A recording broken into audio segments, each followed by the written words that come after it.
బట్టతలతో బాధపడుతున్నారా? ఆధునితనమైన పద్ధతిలో hair transplantation చేయబడును. Face clinic, Hyderabad. Mercy hospital సమర్పించు అందమైన జీవితం కార్యక్రమానికి స్వాగతం. నమస్తే కళ్యాణి గారు. స్రవంతి మనకి మెయిల్ చేశారండి. అయితే ఇక్కడ ఇంకొక చిన్న విషయం చెప్తున్నానండి, ఎందుకంటే మనం ఆ అమ్మాయి వివరాలు గోప్యంగా ఉంచాలి కాబట్టి పేరు కూడా నేను మార్చాను కళ్యాణి గారు. అమ్మాయి పేరు వేరే ఉంది. సో ఎందుకు మనం తెర మీద చెప్పటం, అందరికి తెలిసేలాగా చేయటం అన్నా, ఎందుకంటే ఆడపిల్ల జీవితం కదండి. తన చిన్ననాటి కథ అది మళ్ళీ ఇప్పుడు రిపీట్ అవుతోంది. సో ఆ అమ్మాయికి అసలు ఏం చెయ్యాలి, ఎవరితో మాట్లాడాలి, ఎవరితో చెప్పుకోవాలి, చాలా వరకు ఫేస్ చేస్తున్న ఇష్యూ కళ్యాణి గారు. ఇది మీకు కొంత అవగాహన వచ్చి ఉండొచ్చు. ఎందుకు అసలు అమ్మాయి మాటల్లోనే వినేద్దాము. సో ఒకసారి కాల్ చేసేస్తానండి. హలో హలో, స్రవంతి గారండి? అవునండి. నేను జయానమ్మ, అందమైన జీవితం ప్రోగ్రామ్ నుంచి, సుమన్ టీవీ నుంచి కాల్ చేస్తున్నాను. అవునా మేడం, థ్యాంక్స్ మేడం, మీరే నాకు కాల్ చేస్తున్నారు. అవునమ్మా, అవునవును. బాగున్నావు తల్లి? అసలు బాలేదు మేడం, మాట వరుస చెప్పడానికి కూడా అసలు బాలేదు మేడం. అర్థమవుతోందమ్మా. అయితే నాతో పాటు డాక్టర్ కళ్యాణ్ చక్రవర్తి గారు ఉన్నారు స్టూడియోలో. ఒక్కసారి ఆయనతో మాట్లాడతాలి, నీకు మంచి సలహా ఇస్తారు. నువ్వే చెప్తావు నాకు చాలా మనసు ఊరట కలిగిందని. ఓకే? ఓకే మేడం, అలాగే మేడం. ఓకే అమ్మా, సుమా మాట్లాడు. చెప్పమ్మా, ఏంటి సమస్య?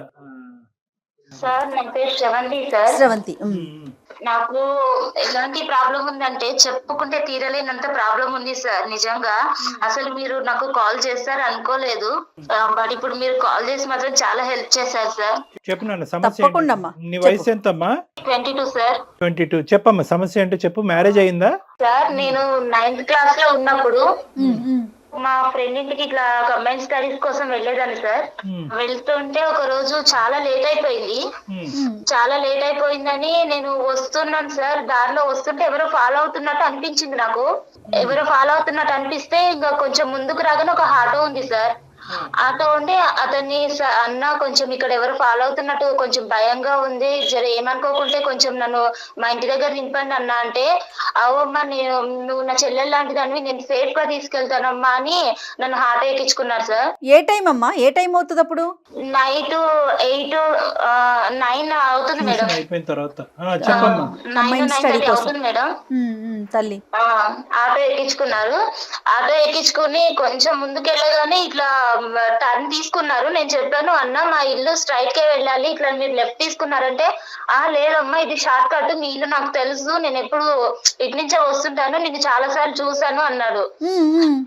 అన్నాక మేడం నేను కొంచెం అంటే నాకు అంత తెలియని కూడా తెలియదు మేడం, అట్లా ఆయన చెప్పింది నమ్మేశాను. సరే తీసుకెళ్తారేమో అనుకున్నాను. కొంచెం ముందుకెళ్ళగానే అన్ని చెట్లు వస్తున్నాయి, మొత్తము ముళ్ళు పొదలు అన్ని వస్తున్నాయి. అన్న నాకు మస్తు భయం వేస్తుంది అన్న, జర ఏమనుకోకుండా నన్ను మా ఇంటి దగ్గర దింపేయండి, లేకుంటే ఎక్కడ ఎక్కించుకున్నారు అక్కడనే దింపేసేయండి అని బతిలాడినా అన్నాడు మేడం. బతిలాడితే కూడా లేదు, నువ్వు ఇప్పుడు అరిచినావు అంటే మాత్రము నీకు మామూలుగా ఉండదు, నాది ఎట్లా ఉంటుందో చూపిస్తాను, నీకు చావు ఎట్లుంటుందో అట్లా చూపిస్తాను, సైలెంట్ గా నేను చెప్పినట్టు చేసినావా బతికి ఇంటికి వెళ్తావు, లేకుంటే మాత్రం నీ పని మామూలుగా ఉండదు చూడు అని తీసుకెళ్లి నన్ను లాక్కెళ్ళి ఎలా అంటే అలా నన్ను పాడు చేసేసాను మేడం. చాలా అంటే చాలా ఘోరంగా మేడం. అసలు నాకైతే అన్న నీ ప్లీజ్ అన్న మీ కాలు పట్టుకుంటా అట్లా చేయకండి అన్న, నాకు అసలు నీకు ఎట్లా అనిపిస్తుంది, మీ చెల్లెల్లాగా అనిపించట్లేదు అంటే, ఎవరివే నువ్వు నా చెల్లెలే ఎందుకైతేవే, నువ్వేనా నా అమ్మగా పుట్టినవా అని అడిగిండు. ఎట్లా అంటే అట్లా ఘోరంగా పాడు చేసిండు మేడం. చేసినాక మళ్ళీ నువ్వు ఎవరికైనా చెప్పినావంటే మాత్రం నిన్ను ఇంకా రెండో రోజు నువ్వు మీ అమ్మని చూడవు, మీ ఇంటిని చూడవు, రెండో రోజు తీసుకెళ్లి చంపేస్తాను. ఈసారి నువ్వు ఇంకోసారి ఇట్లా ఇటు నుంచి వెళ్తావు, నేను రోజు నేను పాలైతేనే ఉంటాను, నువ్వు ఎవరికైనా చెప్పినట్టు తెలిసినా లేదంటే నన్ను చూపించినట్టు తెలిసినా నువ్వు ఆ రోజు లాస్ట్ నీకు లైఫ్ ఉండదు, ఇంకా నేను ఆ రోజు చంపేస్తానని బెదిరించింది మేడం. ఇంకా ఇంటికి వెళ్ళినా నెక్స్ట్ డే నుంచి స్కూల్ కూడా వెళ్ళలేదు. ఒక 4 days 5 days అన్నం తినలేదు మేడం. మా మమ్మీ ఏమో మస్తు భయపడుతుంది, ఏమైందమ్మా ఇట్లా ఎందుకు అయిపోతున్నావు, ఎవరైనా ఏమన్నా అన్నారా, ఏమన్నా లొల్లయిందా స్కూల్లో, ఏమన్నా చెప్పమ్మా నాకు అంటే 4 days తర్వాత నేను చెప్పాను మేడం, మమ్మీ నాకు ఇట్లా చేసిన మమ్మీ, ఇట్లా నాకు మస్తు భయం అవుతుంది, నాకైతే ఏడిపోతుంది, ఏం చేయాలో అర్థం కావట్లే, నీకు చెప్దామంటే నువ్వు కొడతావేమని భయం అయింది మేడం. అంటే నేనెందుకు కొడతారా, నేను నీ తల్లిని కదా అని మా మమ్మీ మస్తు ధైర్యం చెప్పింది మేడం. వాడిని చూపించి అన్నది కానీ నాకు ఆ తర్వాత నుంచి వాడు కనిపించలేదు మేడం. కానీ తర్వాత నుంచి కనిపించలేదు. మా మమ్మీ ఆ ఇయర్ మొత్తము ఇంకా నాకు అలానే బ్రతకగా ఇక సరిగా తినకుండా స్కూల్ కాటికి అమ్మే తీసుకెళ్లేదా తల్లి నిన్ను? మొత్తం మా మమ్మీ మేడం ఆ రోజు నుంచి నెక్స్ట్ డే నుంచి మా మమ్మీ జాగ్రత్తగా చిన్న పిల్లని పట్టుకుని వెళ్ళి స్కూల్ కి దగ్గర దింపి స్కూల్ నుంచి తీసుకొచ్చేది మేడం. భయమయ్యి ఆఖరికి మా డాడీ కూడా ఇవన్నీ తెలియదు. మా తమ్ముడు ఉన్నాడు మేడం, నాకు ఒక తమ్ముడు ఉన్నాడు, తమ్ముడు కూడా తెలియదు మేడం. ఎవరికి చెప్పలా? ఎవరికి చెప్పలేదు మేడం. మా మమ్మీ చెప్పొద్దు అన్నది, ఎవరితో చెప్పొద్దు, నీ ఫ్రెండ్స్ తో కూడా ఎవరితో ఇట్లా చెప్పొద్దు, వద్దమ్మా ఇవన్నీ అని మా మమ్మీ నాకు చాలా ధైర్యం చెప్పింది మేడం. మా డాడీ కూడా ఇచ్చి పంపి ఎప్పుడైనా సరే మా మమ్మీయే తీసుకొస్తుంది మేడం. ఆ ఇయర్ అంతా అట్లా అయిపోయింది. ఇక 10th అయిపోయినాక డైరెక్ట్ నన్ను హాస్టల్ వేసేసారు మేడం. హాస్టల్ వేసాక ఇంకా డిగ్రీ వరకు కంప్లీట్ చేశాను. మా మమ్మీ నాకు ఇక డిగ్రీ అయిపోయాక పెళ్లి చేసుకుంది కానమ్మా, ఇంకా చదువు అయిపోయింది కదంటే, లేదమ్మా నాకు పెళ్ళొద్దు, ఏమొద్దు, నాకు అసలు ఇలా అయిపోయింది, వాళ్ళకి తెలిస్తే ఎవరికైనా తెలిస్తే మళ్ళీ అసలు మేడం చాలా అంటే చాలా అసలు అది నా మైండ్ లో ఎలా నాటుకుపోయిందంటే నన్ను అంత ఘోరంగా చేశారు మేడం వాడు ఆ రోజు.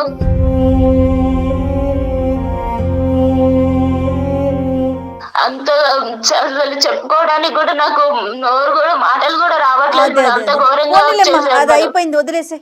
తర్వాత అయితే ఇక పెళ్లి చేసుకుంది కానమ్మా అని మా మమ్మీ పెళ్లి సంబంధాలు చూస్తుంది. వద్దమ్మా నాకు అసలు వద్దంటే మా మమ్మీ చాలా మోటివేట్ చేసింది మేడం. వద్దమ్మా ఇట్లాంటివి మర్చిపోవాలి, ఏదో దెబ్బ తగిలింది అనుకుని మర్చిపో, ఇలాంటివన్నీ మైండ్ లో పెట్టుకుని నీ జీవితం నాశనం చేసుకోకమ్మా, నీకంటూ నేను ఉన్నాను కదా, రేపు నేను లేకపోతే ఇంకెవరు, ఇలానే బ్రతకలేవు కదా అని ధైర్యం చెప్పి పెళ్లి చేసింది మేడం. వీడి ఇక్కడ మధ్యలో ఎక్కడ కూడా నీకు కలవలేదు కదమ్మా? కలవటం గానీ ఫోన్ చేయటం గానీ ఏమీ చేయలేదు? ఆ తర్వాత అసలు ఒకసారి ఇట్లా అయిపోయినాక ఇంకెప్పుడు వాడి మొహం కూడా నేను చూడలేదు, నాకు ఎప్పుడు కలవలేదు సార్. ఓకే సరేనమ్మా. పెళ్లి అయిందమ్మా. పెళ్లి అయిన తర్వాత ఏమైంది? పెళ్లి అయిపోయినాక మా హస్బెండ్ మాకు చాలా మంచివాడు సార్. అంటే ఇవన్నీ ఏం తెలియదు, మా మమ్మీ చెప్పొద్దు అన్నది నేను చెప్పలేదు సార్. తర్వాత కొంచెం మంచిగా చూసుకుంటున్నాను. ఒక 7 months వరకు మా ఆయన దగ్గరికి వెళ్ళాలంటేనే నాకు చాలా భయం అయింది సార్. మా అమ్మకి చెప్తే మా అమ్మ అన్నది కొంచెం చిన్నపిల్ల కదయ్యా, ఏమనుకోకు, కొంచెం అడ్జస్ట్ అవ్వు, రాను తెలుసుకుంటది అని మా మమ్మీ సర్ది చెప్పేది మా ఆయనకు కూడా. అలా అయ్యాక కొంచెం మా ఆయన చూపించే ప్రేమ, మా ఆయన ఇట్లా మంచిగా చూసుకోవడం చూసి ఇక మా ఆయనకి దగ్గరయ్యాను సార్. ఇక మాకు ఒక పాప కూడా పుట్టింది సార్. 1 year పాప ఉంది ఇప్పుడు నాకు. పాప కూడా పుట్టింది సార్. ఇక తర్వాత ఒక రోజు మా ఆయన ఒక ఫంక్షన్ ఉంది, ఇట్లా ఉందమ్మా నేను వెళ్ళేసి వస్తా, మా ఫ్రెండ్స్ అందరినీ ఇట్లా కలిసేసి రావాలి, రీయూనియన్ జరుగుతుందని వెళ్తున్నాను, మా ఫ్రెండ్స్ చిన్నప్పటి ఫ్రెండ్స్ అందరు కలుస్తున్నారు, నేను వెళ్ళేసి వస్తాను అని ఒక రోజు వెళ్ళారు మేడం. వెళ్ళాక ఇంకొక రోజు నైట్ వాళ్ళ ఫ్రెండ్ తీసుకుని వచ్చారు. ఆయనని చూడగానే సార్ నాకు అక్కడనే గుండె ఆగిపోయింది. అసలు నాకు చేతుల్లో చెమటలు పట్టేస్తున్నాయి, అసలు ఒళ్ళంతా వణికిపోతుంది. ఎందుకలా? నాకు 9 years బ్యాక్, నాకు 9th class లో ఉన్నప్పుడు నన్ను ఎవరైతే ఆటోలో తీసుకెళ్లి నన్ను పాడు చేశాడో వాడే మా హస్బెండ్ తో వచ్చాడు సార్, మా హస్బెండ్ ఫ్రెండ్ అని. ఇక వాడు నన్ను చూడగానే ఎందుకో సార్ ఎట్లా కన్నింగ్, ఎంత ఏదో సాడిష్ నవ్వినట్టు నవ్వుతున్నాడు. మళ్ళీ మా ఆయన దగ్గరకు వచ్చి, మీ భార్యనా, నాకు చెల్లెలవుతుంది కదా, నువ్వు చెప్పనే లేదు, ఇప్పటిదాకా చూపించనే లేదు అని చాలా సొంత మనిషిలాగా మాట్లాడుతున్నాడు. నన్ను చూస్తూనేమో ఇంత కన్నింగ్ గా చూస్తున్నాడు. నీకు అర్థమైంది?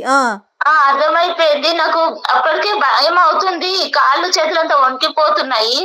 మా ఆయన అడిగాడు, ఏంటి శ్రవంతి ఇట్లా జ్వరం వచ్చిందా ఏంటి, అట్లా అయిపోయావు, ఇందాకలాగా బానే ఉన్నావు కదా, ఇప్పుడు ఏమైంది అంటే, చెల్లెలకి ఏమన్నా నీరసంగా ఉందేమోరా, తిన్నదో లేదో అడుగు ఒకసారి, నువ్వు లేవని, నువ్వు ఇటు వచ్చావు కదా, నువ్వు లేవని తినలేదేమో అని ఎంత చాలా నైస్ గా మాట్లాడుతున్నారు మా ఆయనతో. ప్రేమ కురిపించాడు. ఆ తర్వాత నుంచి మేడం నెక్స్ట్ డే నుంచి రోజు రావడం స్టార్ట్ చేశాడు ఇంటికి. రోజు రావడం స్టార్ట్ చేశాడు. ఇక మా ఆయనకేమో ఇట్లా లెటర్స్ రాస్తున్నాడు, ఆకాశరామన్న లెటర్స్ లాగా రాస్తున్నాడు. నీ భార్య గురించి నీకు తెలుసా, నువ్వు ముందే కనుక్కున్నావా, నీ భార్య ఎవరితో ఎఫ్ఐఆర్ ఏం లేదా, నీ భార్యకి ఏమన్నా ఇంతకు ముందు ఏమన్నా ఉందా, అన్ని కనుక్కుని చేసుకున్నావా అన్నట్టు ఇట్లా లెటర్స్ రాయడం స్టార్ట్ చేశాడు మేడం. మెసేజ్లు కానీ లెటర్స్ కానీ రాయటం మొదలు పెట్టాడు. కానీ మీ హస్బెండ్ వచ్చి నిన్ను ప్రశ్నించాడమ్మా, ఏంటి ఇదంతాని అడిగాడా? ఒక్కసారి అడిగాడు సార్, ఇట్లా ఏమై ఇట్లా లెటర్స్ వస్తున్నాయంటే నాకు తెలియదండి, ఇట్లా ఇవన్నీ నాకెలా తెలుస్తుంది, నేను చిన్నప్పటి నుంచి మా అమ్మ దగ్గరనే పెరిగాను, తర్వాత హాస్టల్కి వెళ్ళిపోయాను, నాకు ఇలా ఎవరు కూడా తెలియదు, అలా మీరు ఎలా అనుకుంటారు ఎవరో రాసిన ఉత్తరాలు బట్టి అని అడిగాను. అడిగితే సరేలే సరేలే అంటున్నారు, కానీ రోజుకు ఒక లెటర్ వస్తుంది సార్. కాదమ్మా శ్రవంతి, నువ్వు ఇప్పుడు మనకు ఏంటంటే మనకి ఇక్కడ చిన్న అదృష్టమా ఏంటి అనేది తెలియదు, కానీ మీ భర్త మంచివాడు అనేటటువంటి ఒక మాట నువ్వు నాకు చెప్పావు కాబట్టి నేను చాలా హ్యాపీగా ఫీల్ అయ్యాను. నీ భర్తకి నువ్వేంటో తెలుసు, నీకు నువ్వు భర్త ఏంటో తెలిసినప్పుడు ఇప్పటికైనా కూడా గుట్టిప్పి ఇది జరుగుతుందని చెప్పుంటే సరిపోద్ది కదా, ఎందుకు భయపడ్డావు? సార్ ఇప్పుడు నేను ఇప్పుడు చెప్తే ఎలా సార్, పెళ్ళి అవ్వక ముందో పెళ్లి తర్వాత ఫస్ట్ చెప్పుంటే ఆయన నన్ను అర్థం చేసుకునేవారేమో. ఇప్పుడు వీడు కళ్ళ ముందుకు వచ్చాక ఇప్పుడు చెప్తే మోసం చేస్తాను అన్నదా సార్? అమ్మ ఇక్కడ ఏంటంటే వాడికి ఇప్పుడు ఎవడైతే ఈడు ఉన్నాడో ఈ దొంగనా డాష్ గాడు, వీడు బాగా స్టడీ చేశాడు చిన్నప్పటి నుంచి, మీ హస్బెండ్ని స్టడీ చేశాడు, ఎందుకంటే చిన్ననాటి స్నేహితుడు, ఇతను చాలా మంచోడు, ఇతను నోట్లో నాలుగు లేదు అనేది అక్కడ స్టడీ చేశాడు. ఇక్కడ ఏమొచ్చి నువ్వు బాధితురాలు పొజిషన్లో ఉన్నావు కాబట్టి అప్పుడు గుట్టు ఇప్పందని ఇప్పుడు ఎందుకు గుట్టు ఇప్పుతావు అనేటటువంటి ఉద్దేశం ఎంతో ఏంటంటే రెండు వైపుల నుంచి వాడికి అడ్వాంటేజ్ అయిపోయింది. అడ్వాంటేజ్ అవటం వల్ల ఏమవుతుందంటే సెకండ్ అటెంప్ట్ లోకి వచ్చాడు ఇప్పుడు. ఫస్ట్ అటెంప్ట్ లో మానభంగం చేశాడు, సెకండ్ అటెంప్ట్ లో ఇంకో అటెంప్ట్, అంటే నీ దరిదాపుల్లోకి వచ్చేస్తున్నాడు అనమాట, మళ్ళీ ఎంట్రీ ఇస్తున్నాడు వాడు. ఇస్తున్నారు సార్. ఆయన నాకు కాల్ చేశాడు, వాడు నా నెంబర్ మా హస్బెండ్ నుంచి తీసుకున్నారో ఎట్లా తీసుకున్నాడో నాకు కాల్ చేశాడు. చేసి ఏంటి బాగున్నావా, అన్ని మర్చిపోయావా, కొత్తగా మళ్ళీ నీకు కొత్త ఎక్స్పీరియన్స్ అవుతుందా అని ఎలా అంటే అలా చండాలంగా మాట్లాడుతున్నాడు. నాతో ఎక్స్పీరియన్స్ బాగుందా మీ ఆయనతో బాగుందా అన్నట్టు మాట్లాడుతున్నాడు. నేను చెప్పాను, మా ఆయనకు చెప్తాను నువ్వు ఇలాంటి పనులు చేసావంటే, అంటే ఒకసారి చెప్పి చూస్తా నేను కూడా అని బెదిరిస్తున్నాడు. అంటే వాళ్ళ ఆయనకు చెప్తానన్నా కూడా భయపడట్లా వాడు? అస్సలు లేదు మేడం, నువ్వు చెప్పి చూడు ఒకసారి, నీ లైఫ్ ఎట్ వెళ్తుందో మీ ఆయన లైఫ్ ఎట్ వెళ్తుందో నువ్వే చూద్దు కానీ నీ కళ్ళతో. అతనికి పెళ్ళైనట్టు ఏమన్నా తెలిసిందమ్మా ఈ ఆటో అతనికి? లేదు మేడం, నాకు అంటే నేను ఆ తర్వాత వాడు అట్లా చేసాను, నేను ఇంతవరకు కలవలేదు. కాదు, మీ ఆయన ద్వారా ఇప్పుడు ఈ 10 రోజుల్లో? లేదు మేడం, వాడి ప్రస్తావన ఎత్తాలంటేనే నాకు భయంగా ఉంది మేడం. మా ఆయన దగ్గర నువ్వు చెప్పాల్సింది కదా, ఎందుకు వేరే వాళ్ళని ఇంటికి తీసుకొస్తున్నావు, పద్దాక తీసుకురా, మాకు నాకు ఇబ్బందిగా ఉంది, అట్లా ఏదన్నా చెప్పకపోయావు? అంటే చెప్పాను మేడం, అంటే మా ఇంటికి ఇంతకు ముందు కూడా మా ఆయన ఫ్రెండ్స్ చాలా మంది వచ్చేవాళ్ళు. ఇక వాళ్ళ దగ్గర ఎప్పుడు ఎవరి దగ్గర ఏం చెప్పండి కానీ ఇలా దగ్గర చెప్తే ఏమనుకుంటారని అదొక భయం అయింది మేడం. అయినా ఈయన మా ఆయన ఉన్నప్పుడు నా దగ్గర నాతో చాలా మంచిగా ఒక సొంత చెల్లెలతో మాట్లాడినట్టు మాట్లాడుతున్నాడు. తిన్నావా చెల్లెమ్మ, తినలే, ఏం చేస్తున్నావమ్మా, పాప ఎలా ఉందమ్మా అని మాట్లాడుతున్నాడు. దుర్మార్గుడు. అలా ఉన్నతని మీద నేను కంప్లైంట్ ఇద్దామన్నా కూడా నాకు ధైర్యం సరిపోవట్లేదు మేడం. నేను ఆ రోజు బలైపోయిన దానికి ఇప్పుడు ఎంత నరకం చూస్తున్నానంటే మేడం, వాడంత నరకం పెడుతున్నాడు నన్ను. అయితే నాకైతే నిజంగా చచ్చిపోతుంది మేడం. ఎందుకమ్మా, దీనికి చాలా సింపుల్ సొల్యూషన్ లేదు తల్లి, ఇందులో చాలా సింపుల్ సొల్యూషన్ ఉంది. నీతో పాటు పెద్ద సైన్యం మేము ఉన్నాం, వాడిని తాట తీస్తాం, వాడిని ఊరికే వదులుతావా వాడిని? నువ్వు ఎందుకు అంత భయపడుతున్నావు? నీ భర్త మంచివాడు, అది ప్రధానమైనటువంటి అంశం. నువ్వు నీ భర్తకి చెప్పొచ్చు.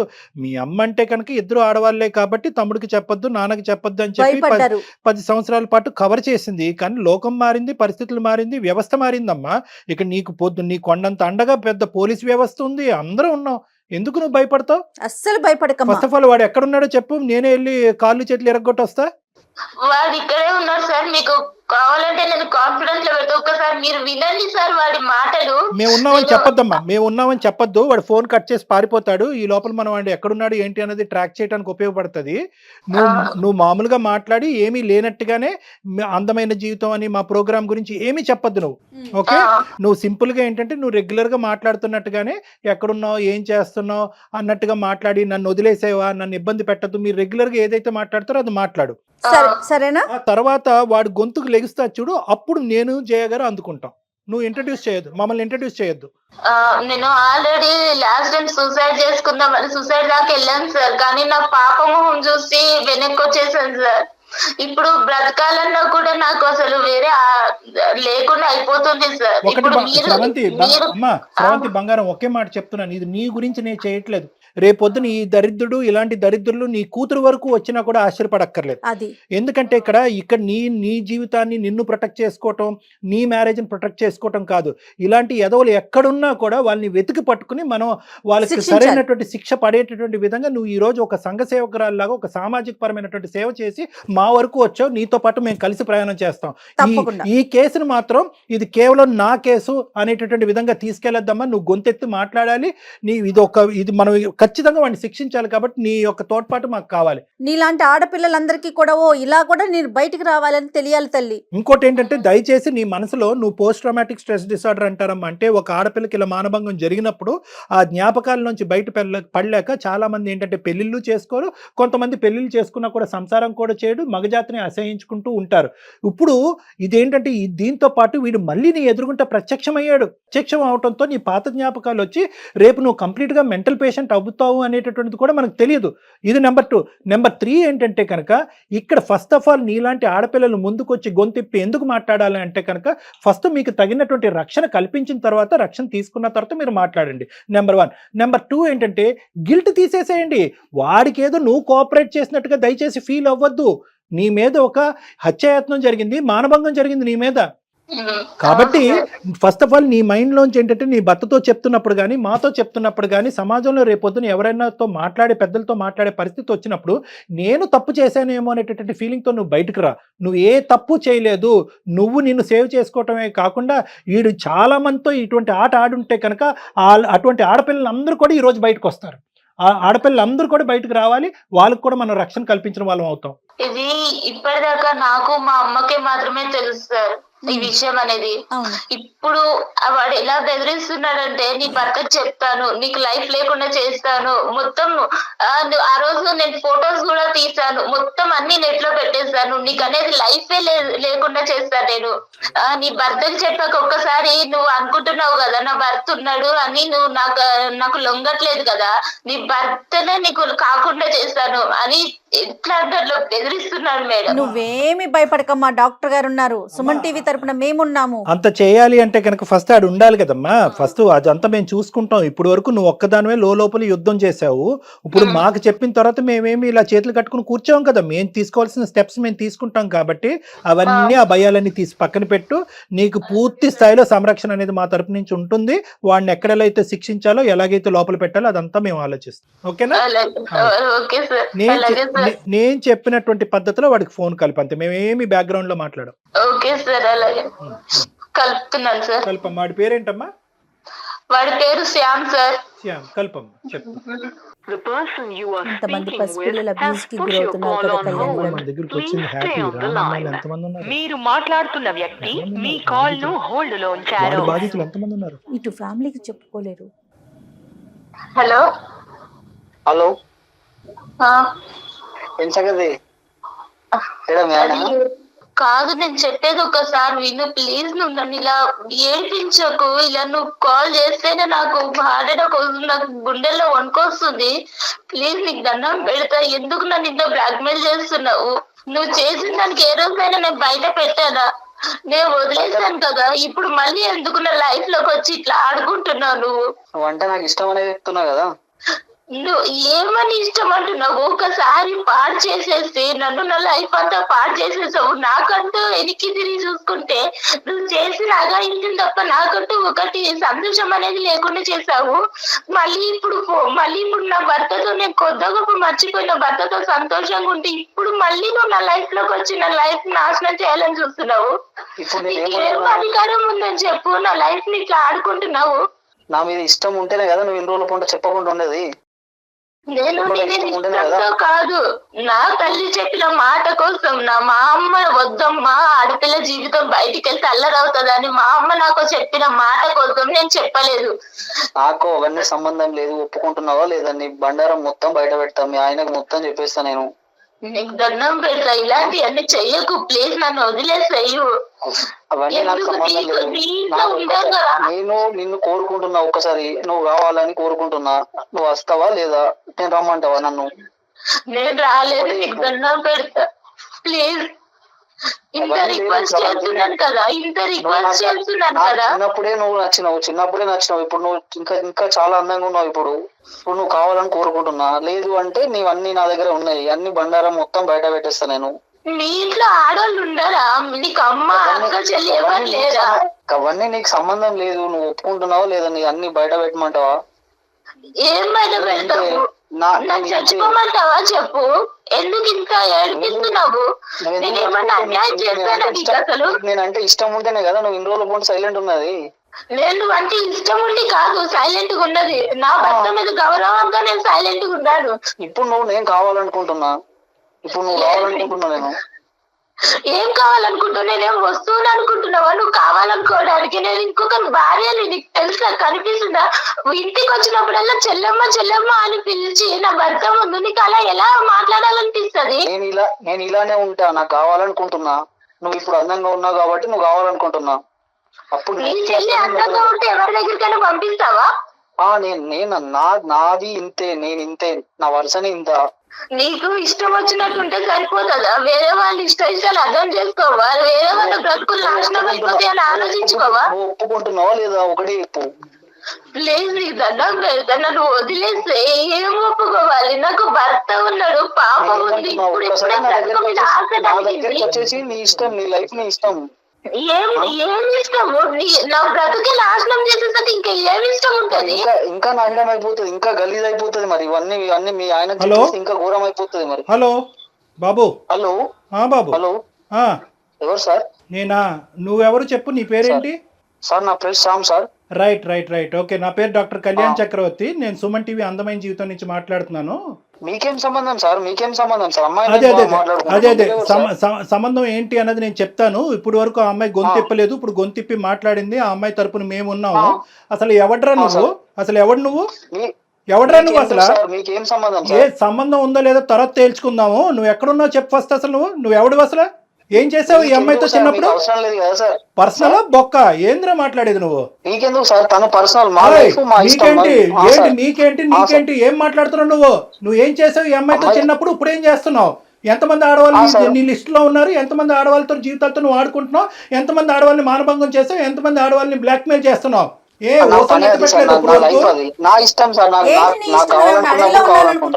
ఊసలు లెక్క పెట్టలేదు నువ్వు ఇప్పుడుకొచ్చి. హలో మక్కులు ఎరదంటారు. ఎవరనుకున్నావు? చూసుకుందాం. ఏం మాట్లాడుతున్నావు నువ్వు? చూసుకుందాం సార్. ఏం చెప్తారో చేసుకోండి సార్. ఏం చేస్తారో చేసుకోవాలట కళ్యాణ్. ఏం చేస్తారో చేసుకోండి. నువ్వు ఎంతమంది ఉన్నారు? నువ్వు ఎంతమందితో ఇలా ఆడుకున్నావు అన్నది ఒక్కసారి నాకు చెప్పు. ఈ అమ్మాయి ఒక్కతేనే ఎంతమంది ఉన్నారు? మొత్తం అందరినీ ఆడపిల్లలందరూ ఎవరినైతే నువ్వు ఆడుకున్నావు అందరినీ బయటకు తీసుకొస్తా. అమ్మాయి నా పర్సనల్ సార్. మీరెవరు సార్ మధ్యలో? మీకేం సంబంధం సార్? ఏంటి పర్సనల్? నా పర్సనల్ అమ్మాయి. అసలు పర్సనల్. నువ్వు ఎక్కడున్నావు చెప్పు. అసలు ఎక్కడున్నావు? ఏ ఊర్లో ఉన్నావు నువ్వు?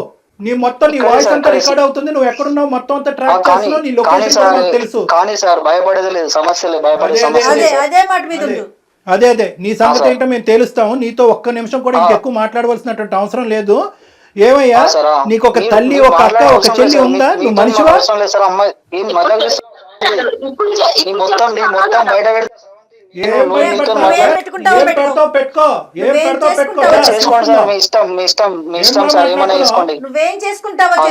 బయట పెడతావా? ఏం బయట పెడతారా? కాళ్ళు చేతులు ఉండాలి కదా నీకు, మెడ మీద తలకే ఉండాలి కదా నువ్వు బయట పెట్టాలంటే. చూసుకుందాం. చేసుకోండి సార్, మీ ఇష్టం ఉన్నాడు చేసుకోండి. ఏం చేసుకుంటారు చేసుకోండి. అది ఇప్పుడు దారిలోకి వచ్చి నీ పని చెప్తా ఉండు. అసలు నువ్వు ఫోన్ చేసుకోండి సార్. నీతో అసలు ఒక్క నిమిషం కూడా మాట్లాడటానికి లేదు. లొకేషన్ కూడా ట్రాక్ చేసాము. నీకు ఇప్పుడే పోలీసులు వస్తారు. నీకు నువ్వు ఎలా బతికి బయట పడతావో చూద్దాం. కాదు శ్యామ్, అసలు నువ్వు మనిషివేనా?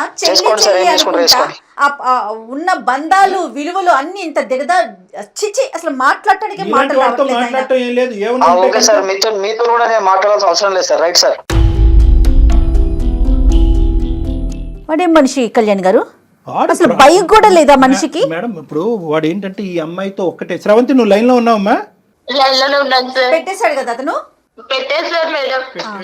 చూసారా సార్ మీ ముందు ఎలా మాట్లాడుతున్నాడు, ఎంత టార్చర్ పెడుతుంటారా? అమ్మ ఇది సుమన్ టీవీ వరకు స్రవంతి తీసుకొచ్చినటువంటి ఒక కథ మాత్రమే. ఇలాంటి ఎన్ని కథలు ఉన్నాయేమో అన్నట్టు నాకు అనిపిస్తుంది. ఎందుకంటే కనుక మనం ఎందుకు ఎవరినైనా క్రానిక్ అఫెండర్ అని మనం ఎప్పుడు అంటాం, పీడోఫైల్స్ అంటాం. అంటే చిన్నపిల్లల్ని సెక్షువల్గా మానభంగం చేసుకుంటూ వాడుకుంటూ పెద్దవాళ్ళకి చెప్పకుండా భయపెడుతూ వాళ్ళ నోట్లో గుడ్డలు కూరేటటువంటి ఇలాంటి వాళ్ళు పీడోఫైల్స్ అంటారు.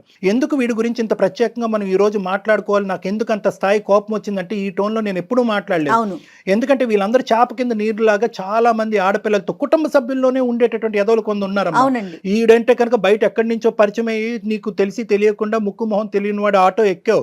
నీలాంటి ఆడపిల్లలు ప్రధానంగా గుర్తుపెట్టుకోవాల్సినటువంటి ముఖ్యమైనటువంటి అంశం ఏంటంటే ఇటువంటి వాళ్ళు ఉంటారు, తస్మాత్ జాగ్రత్త. మీ ఎడం వైపు కుడివైపు ఎక్కడన్నా ఉంటారు, మీ కుటుంబంలోనే ఉంటారు, మీ స్నేహితుల మధ్యలో అన్నా ఉంటారు, స్కూల్లో అన్నా ఉంటారు, ఆటో డ్రైవర్లు రిక్షా డ్రైవర్లు లాగా ఉండొచ్చు. తస్మాత్ జాగ్రత్త అనేది ఈరోజు నీ ద్వారా మేము అందరికీ చెప్పేటటువంటి మెసేజ్.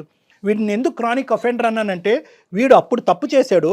ఈ మధ్యలో అంటే నువ్వు 9 సంవత్సరాలు 10 సంవత్సరాల పాటు ఏర్పడినటువంటి గ్యాప్లో ఎక్కడా కూడా వాళ్ళు మార్పు రాలేదు. ఎందుకంటే కనుక వాళ్ళకి ఇచ్చేటటువంటి బలం ఏంటంటే మీలాంటి ఆడపిల్లలు నమ్మి అక్కడికి వెళ్ళటం అనేటటువంటి ఒక బలం అయితే మీరు మీ తల్లులు ఏంటంటే ప్రాణభయాలతో పరువు భయాలతో ఏంటంటే ఇది గుప్పుట్లో పెట్టేసి ఇలా కప్పేస్తారు చూడు, బయట ప్రపంచానికి తెలియకుండా. అది మీ వరకు మీకు న్యాయం అనిపించవచ్చు, ఏదో జరిగిపోయిందమ్మా వదిలేద్దామమ్మా పెళ్ళి అని చెప్పి పెళ్ళి అవ్వాలనేటటువంటి దాస్తారు చూడు, అది వాళ్ళ బలం. ఆ బలంతో ఏంటంటే ఈరోజు మళ్ళీ 9 సంవత్సరాల తర్వాత ఆడు మీ ఆయన్ని బాగా స్టడీ చేశాడు, నిన్ను బాగా స్టడీ చేసి మీ ఆయన దగ్గర మార్కులు కొట్టేసేటటువంటి విధంగా కొట్టేసి ఎక్కడా కూడా 0.5% పశ్చాత్తాపం కూడా పొందకుండా నిన్ను మళ్ళీ ఈరోజు మళ్ళీ ఇచ్చేయడానికి ట్రై చేస్తున్నాడు. సో ఇలాంటి వాళ్ళకి మనం ఎప్పుడు కూడా గుర్తుపెట్టుకోవాల్సింది ఏంటంటే మనం జాగ్రత్తగా ఉంటాం, రెండోది గొంతు విప్పి మాట్లాడటం. ఎందుకంటే ఇప్పుడున్నటువంటి వ్యవస్థలో అమ్మ ఏదో స్రవంతి ఇక్కడికి వచ్చేసి చెప్పేసింది అని పబ్లిక్ అందరికీ చెప్పేసి నీ ఫోటోలు ఇవన్నీ చూపెట్టడం జరగదు. అందుగురించే ఏంటంటే చాలా గోప్యంగా ఉంటుంది, ఇలాంటి అంశాలు కూడా చాలా గోప్యంగా ఉంచుతాం అనమాట. పోలీస్ వ్యవస్థ కూడా చాలా గోప్యంగా వస్తుంది, ఇన్వెస్టిగేషన్ చాలా గోప్యంగా ఉంటుంది. మీ పరువులు ఎక్కడికి పోవు. నువ్వు అవన్నీ దాచిపెట్టేసి ఈరోజు ఆఖరికి నీ ప్రాణాల మీద తీసుకొచ్చి నీ భర్తకు కూడా చెప్పనటువంటి పరిస్థితికి తీసుకొచ్చావు. అర్థమైందమ్మా? సో నీ ఇక్కడ భయపడవలసినటువంటిది ఏమీ లేదు. వాడి లొకేషన్ ఏంటి, వాడు ఎక్కడుంటాడు ఏంటి మొత్తం ట్రాక్ చేశారు మన వాళ్ళు. సో ఇప్పుడే ఇమీడియట్గా నువ్వు ఫోన్ పెట్టేసిన తర్వాత నువ్వు ఎక్కడుంటే చెప్తే కనుక మా వాళ్ళు నీ దగ్గరకు వస్తారు, నిన్ను మా దగ్గర తీసుకొస్తారు. ఇక్కడి నుంచి మనం పోలీస్ స్టేషన్కి వెళ్దాము, తగినటువంటి కంప్లైంట్ ఇద్దాము, వాడిని వెంటనే కటకటాలు వెనకతలు పంపించేటటువంటి ప్రయత్నం చేద్దాం. దీనికల్లా నువ్వు ధైర్యంగా ఉండాలి తల్లి, అదొక్కటే నువ్వు చేయాల్సింది. నువ్వు ధైర్యంగా ఉండాలి, నువ్వు మాట్లాడాలమ్మా, మాట్లాడాలి. అంతే కదా కళ్యాణ్ గారు? అలాగే సార్, అలాగే మేడం. ఓకే మీరు ఒక్కసారి హెల్ప్ చేసి పెడితే నా ప్రాణాలు కాపాడాలి సార్. వాడు బెదిరింపులు వాడి కోసం నీ ప్రాణం ఎందుకమ్మా పణంగా పెట్టాలి? ఇది మా బాధ్యత. నీకు ఒక కూతురు ఉంది, నీకు ఒక జీవితం ఉంది. నువ్వు కూడా కొద్దిగా స్వార్థంగా ఆలోచించాలి. వాడెవడో ఎదవ వల్ల నువ్వు ఈరోజు ప్రాణాలు తీసుకోవాల్సినటువంటి అవసరం లేదు. ముందుకి రా, రాణి లక్ష్మీబాయి లాగా ఫైట్ చేయి. నీతో పాటు మేము ఉన్నాం. ఖచ్చితంగా సుమన్ టీవీ ఉంది, డాక్టర్ గారు ఉన్నారు, అందరం ఉన్నామమ్మా. వ్యవస్థలో ఉన్నాం మనమేమి ఎక్కడ మనుషులు లేని చోట కాదు ఉన్నది. ధైర్యంగా ఉండు, నువ్వు ధైర్యంగా ఉండు. నెక్స్ట్ ఏం చేద్దాం అనేది ఆలోచిద్దాం, సరేనా? నువ్వు అసలు నీకు ధైర్యమైన ఏంటంటే సుమన్ టీవీ అందమైన జీవితానికి నువ్వు ఎప్పుడైతే మెయిల్ చేసావో అప్పుడే నీకు ధైర్యం ఉన్నట్లే. ఓకే, అర్థమైందమ్మా? నువ్వు ఎక్కడ తగ్గద్దు, నువ్వు జాగ్రత్తగా ఉండు, తలుపులు వేసుకుని ఉండు, జాగ్రత్తగా ఉండు. మేము ఏ స్టెప్స్ తీసుకోవాలో ఆ స్టెప్స్ తీసుకుంటాం. నీ లొకేషన్ షేర్ చేయమ్మా, నీ అడ్రస్ కూడా షేర్ చేయి, మేము చేస్తాం ఏం చేయాలంటే. ఓకే, చేస్తాను సార్. ఇప్పుడు అది బెదిరించాలి కదా, వాడు ఇప్పుడు ఇంటికి వచ్చి ఏం చేయాలి? వాడు ఏమి చేయడమ్మా. మేము తక్షణమే నీ చుట్టుపక్కల ఉండేటటువంటి వాళ్ళతో కూడా మేము మాట్లాడతాము, పోలీసులను కూడా అక్కడ దగ్గరలోకి పంపిస్తాము. మొత్తం నీకు కావాల్సిన రక్షణ అంతా కూడా మేము ఇస్తాం, డోంట్ వరీ. వాడు ఎప్పుడైతే ఇప్పుడు డాక్టర్ గారు మాట్లాడారో అప్పుడే అతనికి అర్థమైంది, ఓహో ఈ అమ్మాయి ఎవరికో చెప్పేసింది అన్న విషయం అతనికి అర్థమైపోయే ఫోన్ పెట్టేశాడు. ఓకేనా? నువ్వేం భయపడకు తల్లి. మేడం చిన్న హెల్ప్ చేయండి మేడం, చిన్న ఒక్క సాయం చేయండి మేడం. చెప్పమ్మా, చెప్పు. ఈ విషయం నా భర్తకి నేను ఎలా చెప్పాలో నాకు అర్థం కావట్లేదు మేడం. డోంట్ వరీ అమ్మా, డోంట్ వరీ. ఆ పాత్ర కళ్యాణ్ గారు తీసుకుంటారు. భర్తకి అర్థమయ్యేలాగా కొంచెం చెప్పండి మేడం. తప్పకుండా. అన్ని జాబ్స్ కంటే ఈ రోజు మాకు పెట్టినటువంటి అన్ని జాబ్స్ కంటే ఈజియెస్ట్ ఉద్యోగం అదొకటే, అదే జాబ్. ఇప్పుడు మీ భర్తకి చెప్పడం చాలా సులభం. అది మా ద్వారా మేము టేకప్ చేసి ఇంత చేసేటటువంటి వాళ్ళు అది చెప్పడం. నీ పెళ్లికి కానీ నీ జీవితానికి కానీ ఎటువంటి డోకా లేదు. మీ భర్తకి సరైనటువంటి పద్ధతిలో మేము చెప్తాం. డాక్టర్ గారు ఎలా కన్వే చేయాలో అలా కన్వే చేస్తారు. అతని ఓకే, సపోర్ట్ కూడా మనకు ఉంటది. ఓకేనా? అలాగే నువ్వు ధైర్యంగా ఉండు. ఓకేనమ్మా, బాయ్ అమ్మా, టేక్ ఓకే సార్, అలాగే సార్. బాయ్. కళ్యాణ్ గారు ఇప్పుడు నెక్స్ట్ ఏం చేద్దామండి? నో అమ్మా, మన ఇమీడియట్ గా ఇప్పుడు అమ్మాయి ఫోన్ పెట్టేసింది, లొకేషన్ కూడా షేర్ చేసి ఉంటుంది Okay, అమ్మాయికి. అక్కడికి మన మనుషులను పంపించడం, ఈ లోపల మనం పోలీస్ కంప్లైంట్ ఇచ్చేసి పోలీసులను కూడా తీసుకుని మనం కూడా ప్రత్యేకంగా అక్కడికి వెళ్దాం. రైట్ అండి, థ్యాంక్ యూ సో మచ్. నమస్తే. అత్యాధునికమైన టెక్నాలజీతో ఫెర్టిలిటీ ట్రీట్మెంట్ అందిస్తోంది మెడిసి IVF.